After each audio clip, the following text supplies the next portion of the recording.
어머니, 이번 설은 저희 집에서 쇠세요. 제가 잘 모실게요. 그 말을 믿고 새벽부터 반찬을 담았습니다. 설레는 마음으로 버스에 올랐습니다. 그런데 불과 몇 시간 뒤 며느리 입에서 이런 말이 나왔습니다. 어머니, 근처 모텔에서 하룻밤만 주무시면 어떨까요? 설날 밤이었습니다. 5군데 모텔을 돌았지만 빈 방은 없었습니다. 그리고 그날 저는 67년 인생 처음으로 편의점 밖 플라스틱 의자에서 밤을 새웠습니다. 오늘 사연은 조금 마음이 무거울 수도 있습니다. 누군가의 다정한 한마디가 어떤 사람에게는 평생 잊지 못할 밤으로 남기도 하니까요. 설날 밤, 집이 아닌 거리에서 시간을 보내야 했던 한 어머니의 이야기입니다. 천천히 들어보시죠. 경북 안동시 외곽 낡은 단독주택에 오정숙 씨가 혼자 살게 된 건 3년 전부터였습니다. 남편 김상태 씨가 뇌졸중으로 쓰러진 건 2021년 봄이었습니다. 갑작스러운 일이었습니다. 전날까지 밭에 나가 일하던 사람이 아침에 일어나지 못했습니다. 119에 실려갔고 사흘을 버티다 끝내 눈을 감았습니다. 오정숙 씨는 그의 봄을 어떻게 보냈는지 기억이 잘 나지 않습니다. 밥을 먹었는지 잠을 잤는지 그냥 시간이 흘렀습니다. 남편과 함께 32년을 일구어온 삶이었습니다. 젊었을 때는 둘이서 사과 농사를 지었습니다. 허리가 굽도록 일했고 그 돈으로 아들 민준을 서울대학까지 보냈습니다. 남편이 농사를 접은 뒤로는 안동 시내 작은 반찬 가게를 운영했습니다. 정숙 씨가 직접 만든 반찬을 팔았는데 단골 손님이 많아서 입소문을 탔습니다. 그렇게 번 돈 일부를 모아 안동 외곽에 농지 300평을 사두었습니다. 노후 대비였습니다. 언젠가 팔거나 개발되면 쓸 수 있을 거라 생각했습니다. 그런데 남편이 먼저 가버렸습니다. 반찬 가게는 남편이 없으니 혼자 운영하기가 버거웠습니다. 재료를 나르고 새벽에 준비하고 저녁에 정리하는 일을 혼자 감당하다 보니 몸이 먼저 망가졌습니다. 결국 2년 만에 가게를 접었습니다. 권리금도 제대로 못 받았습니다. 이후로는 거의 집에만 있었습니다. 마당에 텃밭을 일구고 가끔 동네 경로당에 나가는 게 전부였습니다. 아들 민주는 한 달에 한 번쯤 전화를 했고 설과 추석에는 잠깐 내려왔다 올라갔습니다. 손자 지호가 크면서 얼굴이 점점 낯설어지는 것 같아 가슴이 시렸지만 어쩔 수 없었습니다. 며느리 이세진은 결혼 초부터 시댁 방문을 불편해했습니다. 명절에 내려와도 하루를 채우지 못하고 올라갔습니다. 정숙 씨가 일찍 가느냐고 물으면 민준이 와이프가 차 막히기 전에 올라가자고 한다며 어색하게 웃었습니다. 정숙 씨는 그럴 때마다 더 묻지 않았습니다. 눈치 없는 시어머니가 되고 싶지 않았으니까요. 그렇게 3년을 혼자 보냈습니다. 쓸쓸하지 않냐고 물으면 괜찮다고 했습니다. 사실은 괜찮지 않았습니다. 남편이 앉던 자리에 앉는 것도 한동안 못했습니다. 밥을 해놓고 혼자 먹다가 숟가락을 내려놓은 적도 여러 번이었습니다. 나이 든다는 건 하나씩 잃어가는 일이었습니다. 그런데 올해 설 보름 전 생각지도 못한 전화가 왔습니다. 며느리 이세진이었습니다. 정숙 씨는 반사적으로 긴장했습니다. 며느리가 먼저 전화를 거는 건 흔치 않은 일이었으니까요. 어머니, 저 세진이에요. 그래, 무슨 일이냐? 다름이 아니라 올 설에 저희 집에서 지내시면 어떨까 해서요. 어머니 혼자 계시는 게 마음에 걸려서요. 제가 잘 모실게요. 순간 귀를 의심했습니다. 8년 결혼 생활에서 며느리가 먼저 모시겠다고 나선 건 처음이었습니다. 아니다. 내가 올라가면 번거롭지 않겠냐? 번거롭긴요. 지호도 할머니 보고 싶다고 맨날 그러는데요. 이번엔 저희가 제대로 모실게요. 목소리가 따뜻했습니다. 진심처럼 들렸습니다. 정숙 씨는 망설이다 결국 그러겠다고 했습니다. 전화를 끊고 나서 한참을 창밖을 바라봤습니다. 마당 감나무에 까치 한 마리가 앉아 있었습니다. 가슴 한구석이 따뜻해지는 것 같았습니다. 서울행 고속버스를 타기 전날 밤 오정숙 씨는 부엌에 서서 반찬을 여러 가지 담았습니다. 세진이 좋아하는 깻잎 장아찌, 민준이 어릴 때부터 즐겨 먹던 멸치볶음, 직접 담근 깍두기, 그리고 손자 지호를 위해 소고기 장조림도 넉넉히 담았습니다. 양손이 가득 찼습니다. 설 이틀 전 오후 서울 강남구 아들네 아파트에 도착했습니다. 민준이 버스터미널까지 마중을 나왔습니다. 짐을 받아들며 어머니, 이게 다 뭐예요? 무거우시게라고 했지만 눈가가 붉어졌습니다. 아파트 현관문이 열리자 세진이 웃으며 나왔습니다. 어머니, 오시느라 힘드셨죠? 방 따뜻하게 해뒀어요. 반찬통을 보더니 이걸 다 해오셨어요? 하며 두 손으로 받아들었습니다. 지호는 할머니, 소리를 지르며 달려들었습니다. 정숙 씨는 손자를 꼭 안았습니다. 오랜만에 아들네 집이 따뜻하게 느껴졌습니다. 저녁 식탁에는 세진이 정성껏 차린 음식이 올라왔습니다. 소고기 묵국, 동태전, 잡채. 정숙 씨가 세진아, 이거 다 너가 했냐? 하고 물으니 세진이 어머니 오신다는데 당연하죠 하며 웃었습니다. 밥을 먹으며 세진이 조심스럽게 말을 꺼냈습니다. 어머니, 안동 땅 있잖아요. 요즘도 관리하시기 힘드시죠? 거기까지 왔다 갔다 하시면 무릎도 안 좋으신데. 정숙 씨는 젓가락을 멈추지 않고 대답했습니다. 괜찮다. 워낙 묵혀둔 땅이라 딱히 손 갈 것도 없어. 그래도요. 요즘 그쪽 개발 얘기도 나온다던데 어머니 혼자 챙기시기 힘드실 것 같아서요. 민준이 옆에서 거들었습니다. 어머니, 그 땅 정리하시는 것도 방법이에요. 혼자 관리하시기도 그렇고. 정숙 씨는 자연스럽게 화제를 돌렸습니다. 지호야, 밥 더 먹어라. 그날 밤 작은 방에 누웠습니다. 창밖으로 서울 야경이 보였습니다. 이런 대화가 오가면 원래 긴장이 됐는데 오늘은 세진의 태도가 워낙 부드러워서인지 그냥 흘려들었습니다. 선의로 걱정해주는 거라 생각했습니다. 설 전날도 분위기는 괜찮았습니다. 세진과 함께 전을 부쳤습니다. 오랜만에 며느리 옆에서 나란히 부엌에 섰습니다. 세진이 웃으며 어머니가 부치신 전이 훨씬 맛있어요 했습니다. 그 말에 정숙 씨는 속으로 생각했습니다. 이 며느리가 변한 건지 아니면 내가 너무 몰랐던 건지. 설날 차례를 지내고 점심자리가 차려졌습니다. 세진이 음식을 하나씩 올리더니 냉장고에서 막걸리 한 병을 꺼냈습니다. 그러더니 정숙 씨 앞에 잔을 놓았습니다. 어머니, 명절인데 한잔 하세요. 제가 따라 드릴게요. 정숙 씨는 잠깐 멈칫했습니다. 세진이 먼저 술을 권하는 건 8년 결혼 생활에서 처음 있는 일이었습니다. 나는 술을 잘 못한다. 막걸리는 술도 아니잖아요. 명절 분위기도 있고 한 잔만 드세요. 세진의 목소리가 유난히 다정했습니다. 민준도 옆에서 거들었습니다. 어머니, 저도 한 잔 할게요. 같이 해요. 정숙 씨는 잔을 받았습니다. 세진이 가득 따랐습니다.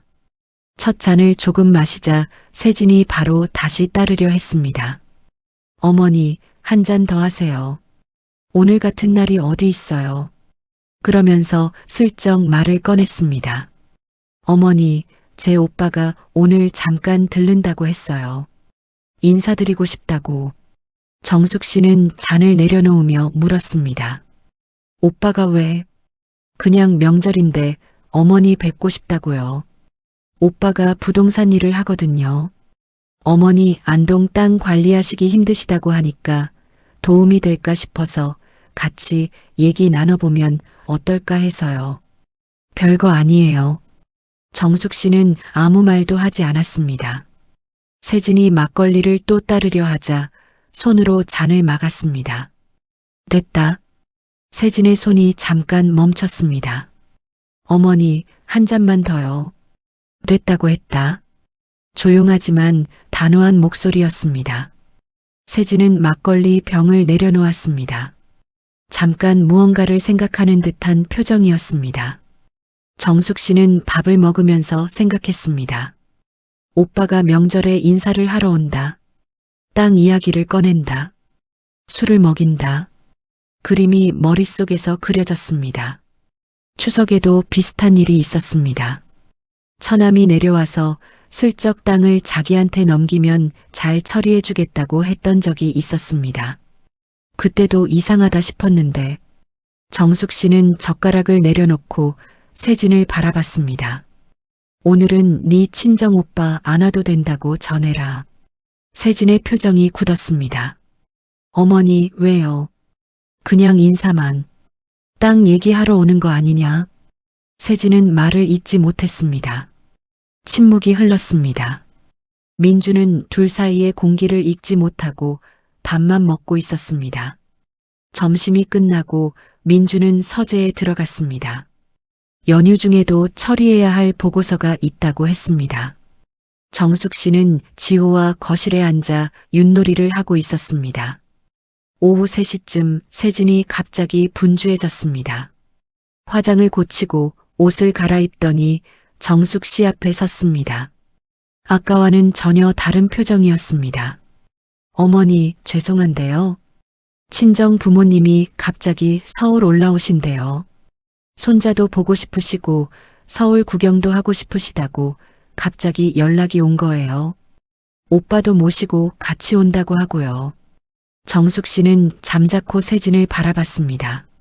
아까 오빠 오지 말라고 했는데 세진은 잠깐 눈을 피하더니 말을 이었습니다. 그게 부모님이 오시는 거라서요. 오빠가 모시고 오는 거잖아요. 그리고 방이 하나밖에 없어서 어머니가 계시면 자리가 없어서요. 친정 식구는 여러 명이라 숙소를 잡으면 더 비싸잖아요. 어머니가 근처 모텔에서 혼자 하룻밤만 주무시면 어떨까 해서요. 설날이었습니다. 저녁이 다 된 시각이었습니다. 정숙 씨는 말없이 며느리의 눈을 봤습니다. 세진은 시선을 피했습니다. 따지고 싶지 않았습니다. 보름 전 이 며느리의 전화를 받고 혼자 부엌에 서서 깻잎 장아찌를 담던 자신이 떠올랐습니다. 설레는 마음으로 반찬을 챙기고 버스를 탔던 자신이요. 그 생각에 목이 막혔지만 내색하지 않았습니다. 알겠다. 그 두 마디만 했습니다. 캐리어를 꺼내 짐을 챙겼습니다. 손이 떨렸습니다. 서두르지 않으려 했지만 빨리 나가야 한다는 생각이 머릿속을 눌렀습니다. 화장품, 옷까지, 약봉투, 혈압약을 챙겼는지 확인하려는데 지호가 방에서 나왔습니다. 할머니, 어디 가요? 잠깐 나갔다 온다. 왜요? 오늘 같이 자는 거 아니에요? 정숙 씨는 손자의 머리를 한번 쓰다듬었습니다. 더 만지고 있으면 눈물이 날 것 같아서 손을 걷었습니다. 세진이 택시를 불렀습니다. 민주는 서재에서 나오지 않았습니다. 아들이 모르고 있다는 게 그나마 다행이라고 생각했습니다. 아들까지 알고 있었다면 그 자리에서 주저앉았을 것입니다. 현관문을 나섰습니다. 세진은 문 앞까지만 나왔습니다. 조심히 가세요. 택시를 타고 나서 유리창에 이마를 기댔습니다. 달리는 차 안에서 눈물이 흘렀습니다. 닦지 않았습니다. 기사가 봐도 상관없었습니다. 이 나이에 설날 밤에 캐리어를 끌고 모텔을 찾아다녀야 한다는 것 자체가 이미 창피였으니까요. 남편 얼굴이 떠올랐습니다. 살아있었다면 이런 일은 없었을 텐데 그 생각이 들자 더 서러워졌습니다. 첫 번째 모텔이었습니다. 프런트에 들어서니 직원이 고개를 저었습니다. 설날이라 다 찼어요. 두 번째 모텔도 마찬가지였습니다. 세 번째, 네 번째, 골목을 돌고 돌았습니다. 캐리어 바퀴가 인도 턱에 걸릴 때마다 온몸이 흔들렸습니다. 1월의 밤바람이 귀와 손끝을 파고들었습니다. 무릎이 시큰거렸습니다. 다섯 번째 모텔에서도 퇴짜를 맞고 골목 입구에 멈춰 섰습니다. 갈 곳이 없었습니다. 아들에게 전화를 걸었습니다. 신호는 갔지만 받지 않았습니다. 다시 걸었습니다. 세진에게도 걸었습니다. 마찬가지였습니다. 결국 불빛이 보이는 편의점으로 들어갔습니다. 따뜻한 데라도 있어야 했습니다. 캐리어를 끌고 들어서자 계산대 안쪽에 아르바이트생이 앉아 있었습니다. 20살도 안 돼 보이는 남자아이였습니다. 힐끗 쳐다봤지만 아무 말도 하지 않았습니다. 구석에 접이식 의자 하나가 있었습니다. 정숙 씨는 캐리어를 옆에 세우고 그 의자에 앉았습니다. 핫초코 한 잔을 샀습니다. 두 손으로 컵을 감싸쥐었습니다. 손끝이 조금 녹는 것 같았습니다. 밖으로 사람들이 지나갔습니다. 가족끼리 웃으며 걷는 모습들이었습니다. 설날 밤이었습니다. 어딘가에서 웃음소리가 들렸다가 사라졌습니다. 정숙 씨는 컵을 내려다봤습니다. 남편 기일이 지난 지 얼마 안 됐습니다. 보름 전에 며느리 전화를 받고 설레었습니다. 손자 보고 싶다고 했던 말이 생각났습니다. 그 말을 믿고 새벽부터 반찬을 담았습니다. 버스 안에서 지호가 좋아하는 장조림을 잘 가져왔는지 몇 번씩 확인했습니다. 그 정숙 씨가 지금 편의점 의자에 앉아 있었습니다. 67년 인생에서 이런 설날은 없었습니다. 가난했던 시절도 남편이 아팠던 시절도 늘 설날이면 온 가족이 한 상에 앉았습니다. 그런데 지금은 아들 집에서 쫓겨나 빈방 하나 없는 골목을 헤매다 편의점 구석에 와 있었습니다. 눈물이 또 흘렀습니다. 훔치지 않았습니다. 그냥 뒀습니다.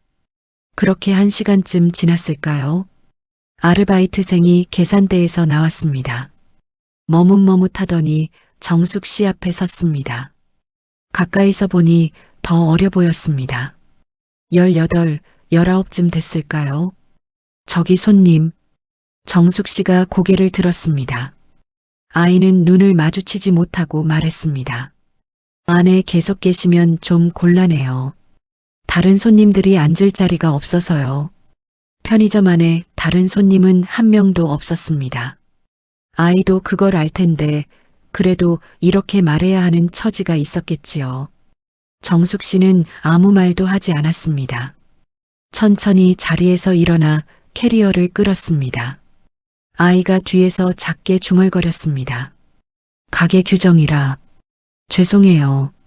정숙 씨는 대답하지 않았습니다. 유리문을 밀고 나가 편의점 바깥 테이블에 캐리어를 세워뒀습니다. 플라스틱 의자였습니다. 1월의 찬바람이 정면으로 불어왔습니다. 아까보다 훨씬 추웠습니다. 그래도 앉았습니다. 갈 데가 없었으니까요. 유리문 너머로 편의점 안이 훤히 보였습니다. 따뜻한 불빛이었습니다. 아이는 다시 계산대 안으로 들어가 휴대전화를 보고 있었습니다. 식은 핫초코를 한 모금 마셨습니다. 이미 차가워져 있었습니다. 민준에게 다시 전화를 걸었습니다. 이번에도 받지 않았습니다. 시계는 밤 10시를 넘어가고 있었습니다. 민준이 서재에서 나온 건 밤 10시가 다 됐을 때였습니다. 보고서를 마무리하고 나와보니 거실이 이상하게 조용했습니다. 세진은 소파에서 TV를 보고 있었습니다. 지호는 자고 있었습니다. 어머니 주무셔? 나가셨어. 민준은 멈췄습니다. 나가셨다고? 어디로? 세진은 채널을 돌리며 말했습니다. 모텔에. 우리 친정 식구들 온다고 했더니 어머니가 알아서 나가시겠다고 하셨어. 민주는 세진의 얼굴을 봤습니다. 태연했습니다. 설날 밤에 이 시간에 어머니가 괜찮다고 하셨잖아. 뭔가 이상했습니다. 어머니가 스스로 나가실 분이 아니었습니다. 전화를 꺼냈습니다. 부재중 전화가 7통이었습니다. 모두 어머니였습니다. 1시간 전부터 걸려온 것들이었습니다. 어머니한테서 온 부재중 전화가 7통이야. 서재에서 못 들었어. 민주는 바로 전화를 걸었습니다. 2번 만에 연결됐습니다. 어머니, 어디 계세요? 민준아. 목소리가 작았습니다. 민주는 직감적으로 뭔가 잘못됐다는 걸 알았습니다. 어머니, 어디 계신 거예요? 편의점이다. 모텔이 다 차서. 민주는 잠깐 말을 잃었습니다. 편의점이요? 밖에 계신 거예요? 지금 주소를 받고 달려나가려다 세진이 말했습니다. 어머니 알아서 하실 거야. 내일 아침에 연락드리면 되잖아. 민주는 걸음을 멈추고 아내를 바라봤습니다. 어머니가 편의점에 계신데 내일 연락해? 친정 식구들 온다니까. 지금 나가면 어떡해. 친정 식구들 어디 있어? 세진은 대답하지 않았습니다. 민주는 더 이상 묻지 않았습니다. 차 키를 집어들었습니다. 오빠. 세진이 불렀지만 민주는 현관문을 열었습니다. 30분을 달려 도착한 편의점에서 캐리어를 옆에 두고 앉아있는 어머니를 봤습니다. 핫초코 컵은 이미 다 식어 있었습니다. 얼굴이 창백했습니다. 눈가가 붉어 있었습니다. 민주는 그 자리에서 잠깐 멈췄습니다. 어머니가 우셨다는 걸 알았습니다. 살면서 어머니 우시는 걸 손에 꼽을 정도로 밖에 본 적이 없었는데, 어머니, 정숙 씨가 고개를 들었습니다. 아들을 보는 순간 입술이 파르르 떨렸습니다. 그러나 울지 않았습니다. 왜 왔냐? 어머니, 죄송해요. 됐다. 나 모텔 알아봐줘라. 방 하나면 돼. 민주는 어머니 손을 잡았습니다. 손이 얼음장이었습니다. 손끝이 보랏빛이었습니다. 몇 시간을 추운 골목을 돌아다니신 겁니다. 모텔을 왜 가요? 집에 가요. 세진이가. 그건 걱정 마세요. 그날 밤 민주는 어머니를 모시고 집으로 돌아왔습니다. 세진은 방에 들어가고 나오지 않았습니다. 민주는 어머니 방에 핫팩을 여러 개 가져다 드리고 두꺼운 담요를 더 챙겨드렸습니다. 어머니는 괜찮다고 하셨지만 손이 여전히 차가웠습니다. 어머니가 잠드신 걸 확인하고 거실로 나왔습니다. 소파에 앉아 멍하니 있다가 세진 방문 앞에 섰습니다. 친정 식구들 어디 있어? 문 너머에서 대답이 없었습니다. 안 왔어? 잠시 후 세진의 목소리가 들렸습니다. 취소됐어. 민주는 문을 열지 않았습니다. 더 이상 오늘 밤 말을 섞고 싶지 않았습니다. 다음 날 아침이었습니다. 어머니는 여전히 주무시고 있었습니다. 몸이 많이 상하신 게 느껴졌습니다.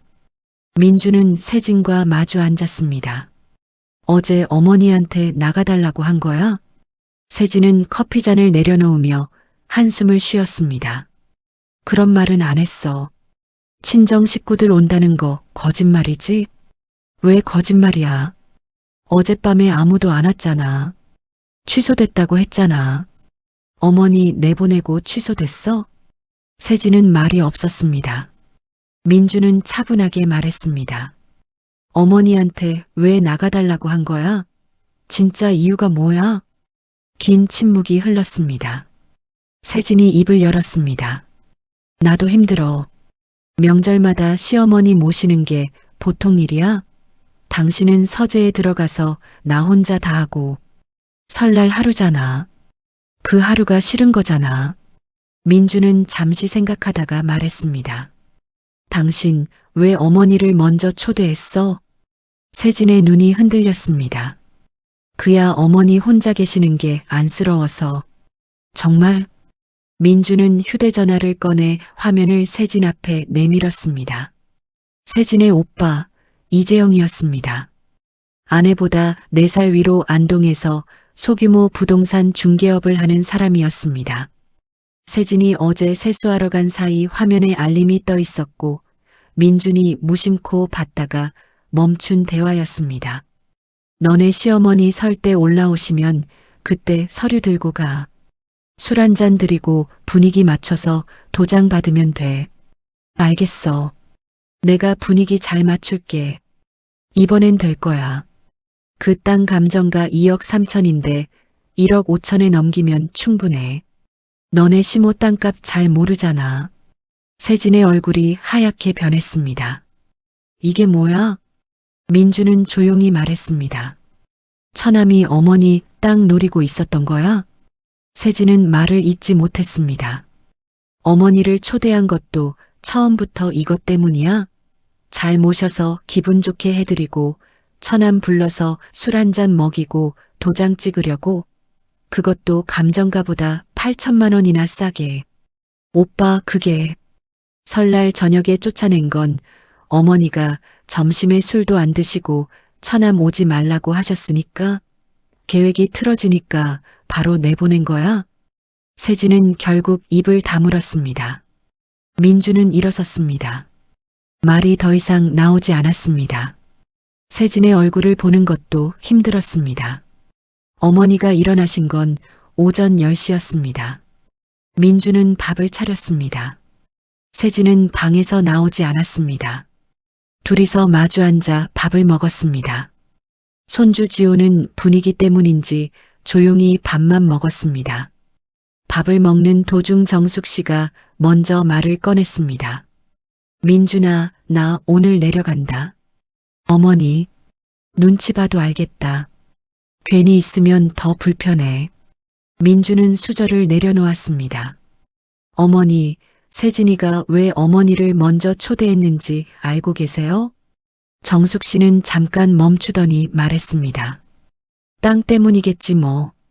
민주는 놀랐습니다. 아셨어요? 어제 오늘 일이 아니다. 추석에도 세진이 친정 오빠가 와서 슬쩍 말을 꺼내더라.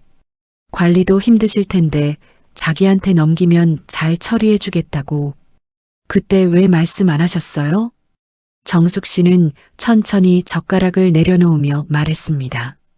네가 난처해질까 봐. 민주는 그 말에 한동안 아무 말도 하지 못했습니다. 사실 민주는 이 대화를 하면서 자신이 얼마나 오래 속아왔는지를 비로소 실감했습니다. 아내가 처음 어머니를 초대하자고 했을 때 드디어 마음을 열었구나 싶어 기뻤습니다. 함께 메뉴를 의논하고 방을 정리하고 어머니가 좋아하시겠다고 혼자 뿌듯해했습니다. 아내가 따뜻하게 맞이하는 모습을 보며 이제 좀 달라졌다고 생각했습니다. 그 모든 것이 처남의 서류 작업을 위한 사전 준비였다는 걸 전혀 몰랐습니다. 어머니는 추석부터 이미 낌새를 채고 계셨습니다. 그래서 점심때 술도 거절하시고 처남 오지 말라고 하셨던 겁니다. 계획이 틀어지자 세진이 바로 내보낸 것이고요. 자신만 몰랐습니다. 어머니는 항상 그러세요.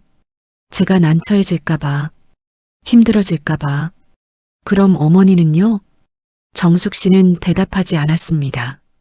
민주는 더 이상 말을 잇지 못했습니다. 밥을 다 먹고 지호를 방에 들여보낸 뒤 민주는 세진 방문을 두드렸습니다. 나와봐. 세진이 나왔습니다. 세 사람이 거실에 마주 앉았습니다. 민준이 카카오톡 화면을 어머니 앞에 내밀었습니다. 정숙 씨가 천천히 읽었습니다. 읽는 내내 표정 변화가 없었습니다. 다 읽고 나서 휴대전화를 내려놓았습니다. 그러면 그렇지. 낮고 조용한 목소리였습니다. 세진이 말을 꺼내려 했습니다. 어머니, 그게 말이 그렇게 됐지 사실은. 됐다. 정숙 씨가 짧게 잘랐습니다. 그리고 민준을 바라봤습니다. 민준아, 너는 알고 있었냐? 몰랐어요. 어제서야 알았어요. 그래. 근데 저도 잘못했어요. 서재에서 나오지 않은 것도, 어머니 전화를 7번 놓친 것도, 어머니가 밖에서 몇 시간을 계시는 동안 저는 보고서 쓰고 있었어요. 정숙 씨는 한동안 아들을 바라봤습니다. 세진이 끼어들었습니다. 그래, 맞아. 당신도 어머니한테 잘 못했잖아.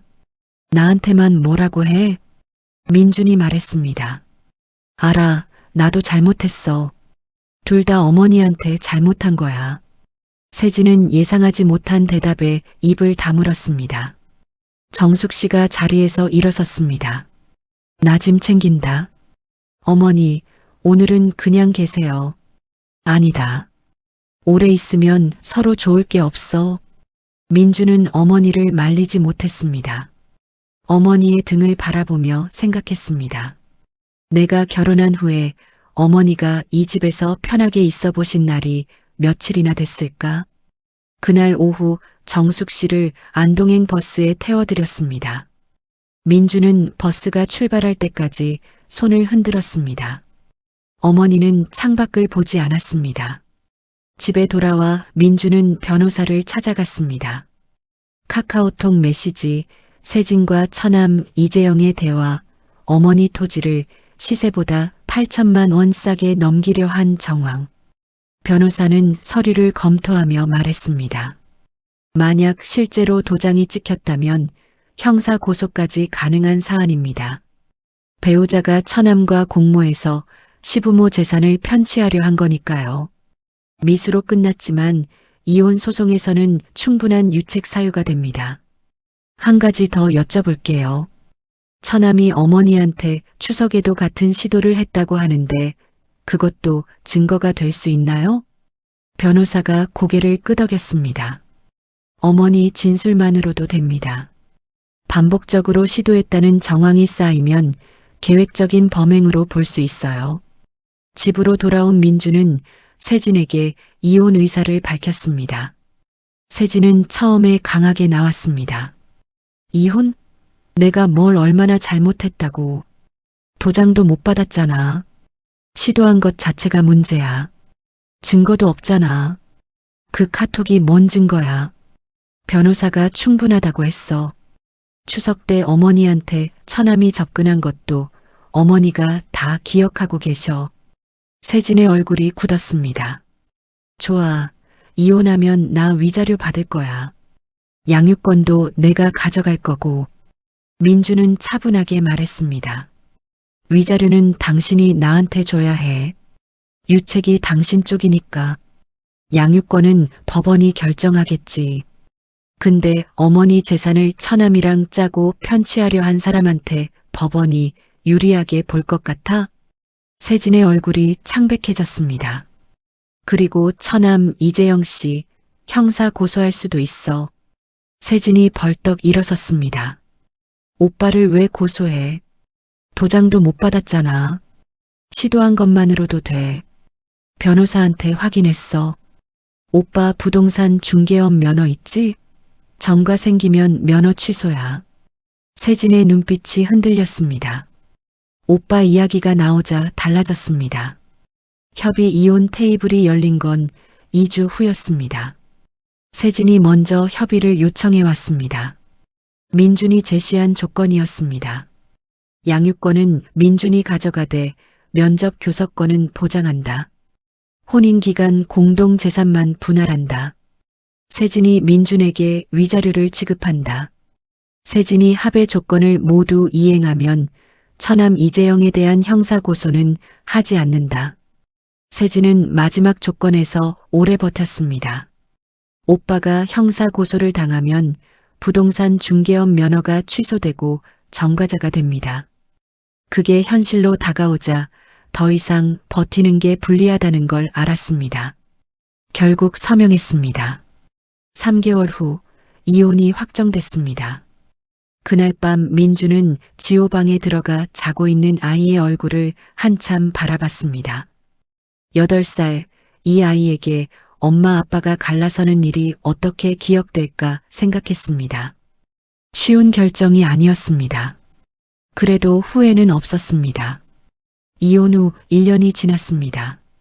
민주는 매달 2번씩 지호를 데리고 안동에 내려갔습니다. 정숙 씨는 이혼 소식을 들은 뒤 서울 가까운 데로 올라오겠냐는 아들의 제안을 정중히 거절했습니다. 안동에 아는 사람이 있고 경로당도 있고 무엇보다 여기가 편하다고 하셨습니다. 대신 집안을 조금 정리했습니다.